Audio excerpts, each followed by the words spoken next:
Bonjour et bienvenue à la grâce matinale.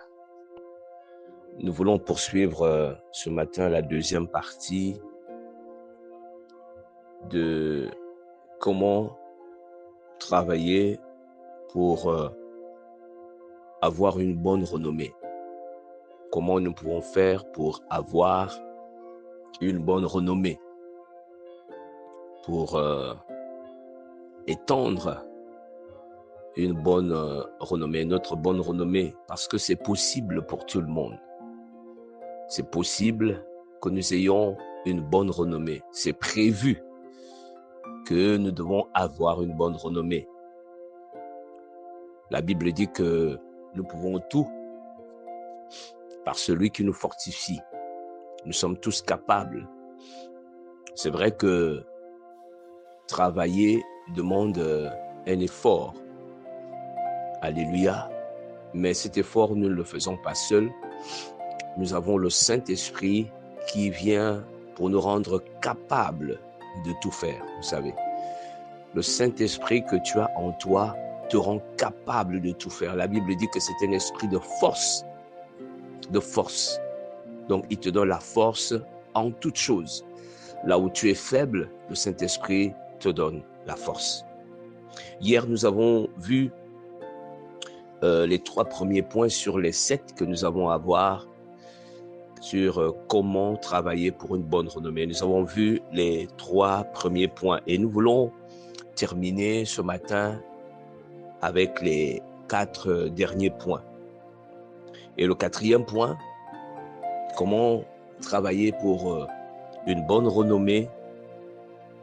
Le 4e point, c'est de respecter et de savoir honorer les autres dans nos relations.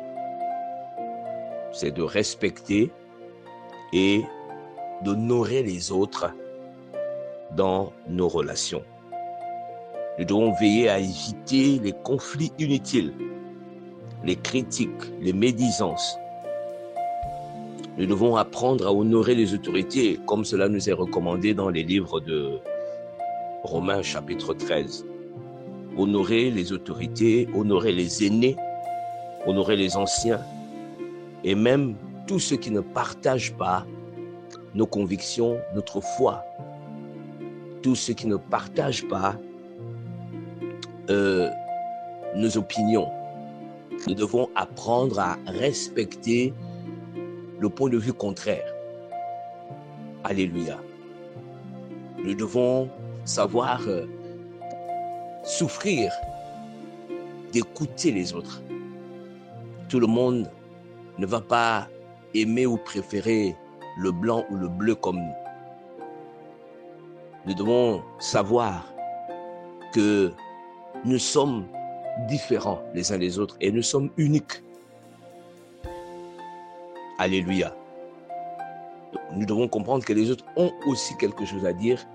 Les autres ont aussi le droit de penser comme ils veulent. Nous devons savoir que nous n'avons pas tous les mêmes capacités, les mêmes aptitudes, le même niveau de réflexion. Donc nous devons respecter les réflexions, nous devons respecter les capacités, les qualités des autres. Nous devons savoir que les autres aussi ont des compétences, ont des capacités que nous n'avons certainement pas toujours. Et nous devons, en tant que chrétiens, savoir honorer, respecter, accorder l'honneur, le respect à ceux qui méritent le respect. Quand bien même ils seraient moins âgés que nous. Alléluia. La Bible nous demande d'accorder l'honneur à ceux qui méritent, qui ont droit à l'honneur. Le 5e point,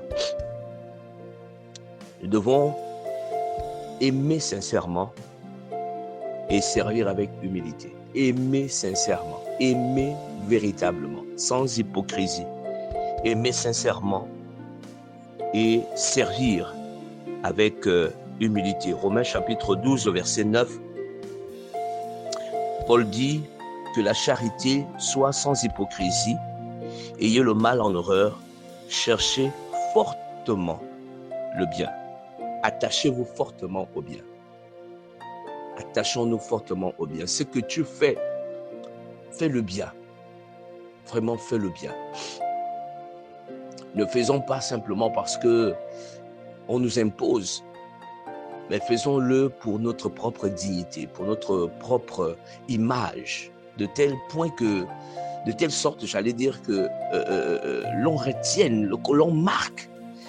Bien-aimé, un enfant de Dieu cherche toujours à marquer. Jésus, quand il est venu sur la terre, et c'est l'esprit qui nous anime, il cherchait à impacter, à marquer son passage, à marquer des vies, à marquer toutes les personnes qu'il rencontrait. Jésus ne faisait rien de façon superficielle. Il s'appliquait toujours et il marquait toujours. Partout où il passait, on retenait quelque chose de lui, on se souvenait de lui.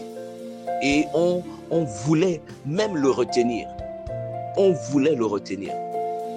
C'est ainsi que nous devons travailler partout où nous allons, partout où nous sommes. Quel que soit le lieu. La Bible dit que Jésus allait de lieu en lieu, partout où il allait, il faisait du bien. Et c'est l'esprit que nous avons reçu. Le Saint-Esprit, c'est l'esprit du bien. C'est l'esprit qui nous pousse à faire du bien et c'est l'esprit qui nous pousse à bien faire des choses.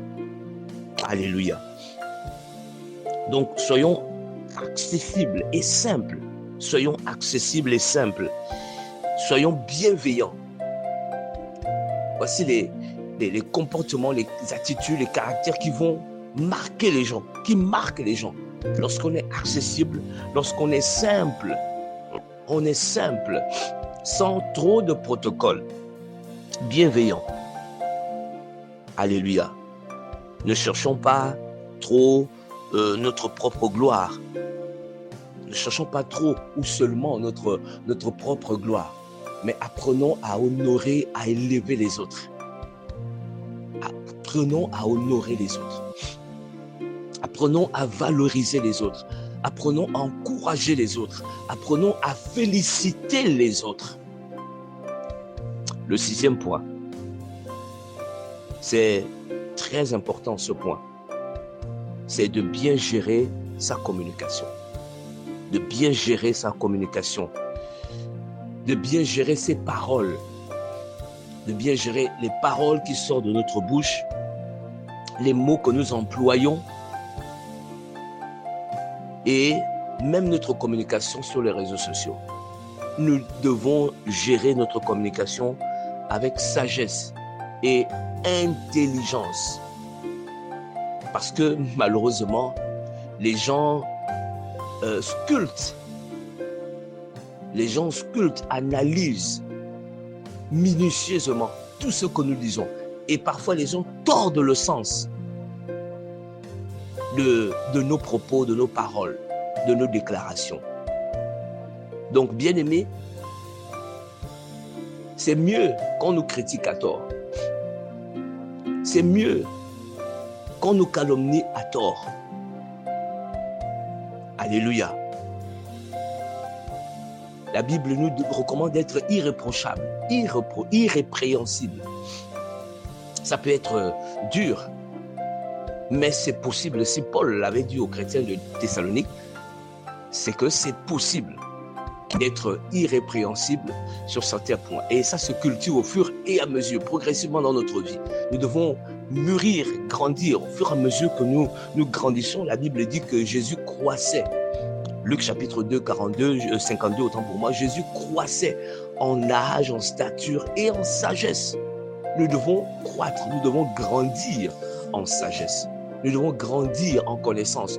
Nous ne devons pas simplement grandir en âge, mais nous devons grandir également dans la tête, intellectuellement, moralement. Nous devons grandir dans notre façon de faire, dans notre façon de servir les autres et de servir le Seigneur. Nous devons grandir, c'est-à-dire progresser, évoluer, nous améliorer. Nous devons améliorer notre langage. Nous pouvons améliorer notre langage, quel que soit le niveau d'études que nous avons fait. Peut-être que nous n'avons pas eu la grâce ou la chance d'arriver au supérieur, mais ça ne veut pas dire qu'on ne peut pas corriger son expression. Alléluia. Tout est question d'humilité et de l'amour de soi-même. Et les valeurs que nous portons, les valeurs que nous voulons manifester dans notre vie. Alléluia. Tu dois faire le choix de certaines valeurs dans ta vie.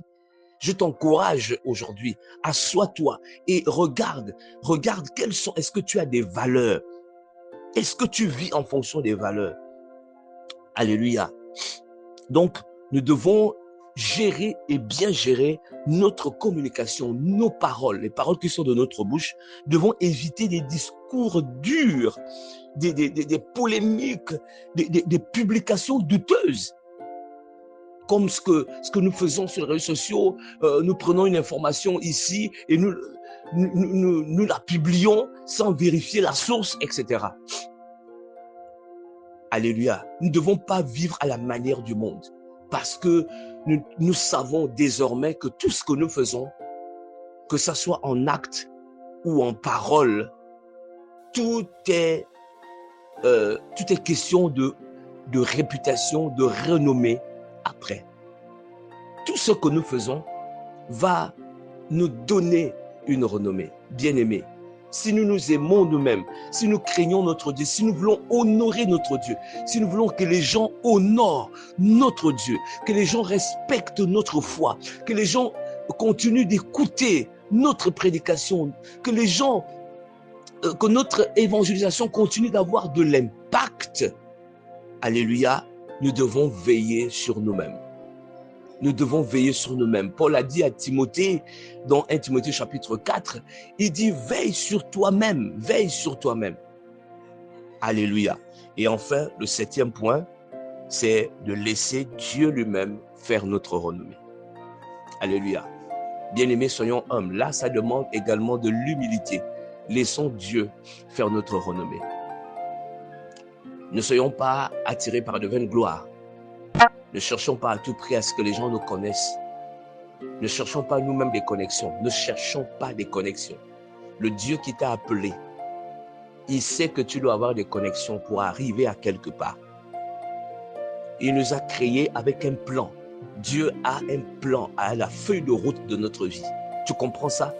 Le Saint-Esprit qui est venu dans ta vie a la feuille de route de ton appel. Il a la feuille de route de ta vie. Il a la feuille de route de ta destinée. C'est pourquoi nous devons nous laisser conduire par le Saint-Esprit. C'est lui qui est venu pour nous conduire. Nous devons nous laisser guider par le Saint-Esprit. Nous avons le temps de choisir avant de parler. Nous avons le temps de choisir, de réfléchir avant de publier quoi que ce soit. Nous avons le temps de choisir avant de nous engager dans une relation. Nous avons le temps de choisir. Et c'est ce que la Bible appelle la maîtrise de soi. Je prends le temps. Je prends le temps de m'arrêter. Je prends le temps d'interroger le Saint-Esprit. Je prends le temps d'engager le Saint-Esprit. Laisse le Saint-Esprit faire ta renommée. Ce n'est pas Jésus lui-même qui faisait sa renommée. Ce n'est pas Paul lui-même qui faisait sa renommée. Ce n'est pas les disciples eux-mêmes qui faisaient leur renommée. Mais c'est leur manière de vivre. Dans les Actes des Apôtres, chapitre 2, la Bible dit que le fait pour les chrétiens, les disciples de l'Église primitive de vivre en communion, dans la solidarité, dans l'amour, etc. La Bible dit que cela attirait les gens à l'église. Et le Seigneur ajoutait par ce moyen-là, par leur façon de vivre, il ajoutait les gens à l'église. Alléluia. Un autre moyen pour attirer les gens à l'église, c'est notre renommée, c'est notre manière de vivre. Alléluia. Donc ce n'est pas toi qui dois te faire un nom. Comme ce qui se passe aujourd'hui. Ne cherchons pas à avoir un nom, un titre, mais laissons Dieu nous élever. Jésus n'a jamais dit à la femme samaritaine qu'il était lui-même prophète. Il a amené cette femme à découvrir. Et la femme a dit que je vois que tu es prophète. Donc ne recherchons pas à tout prix la reconnaissance. Ne recherchons pas trop la reconnaissance. Ne recherchons pas trop la reconnaissance. Que les gens nous reconnaissent, que les gens nous félicitent, etc. Quoi qu'on fasse, le jour arrivera, le Seigneur nous élèvera. Ta renommée va forcer ton passage, ton entrée quelque part. Que le Seigneur nous bénisse. Voyons-nous demain pour la suite et la fin.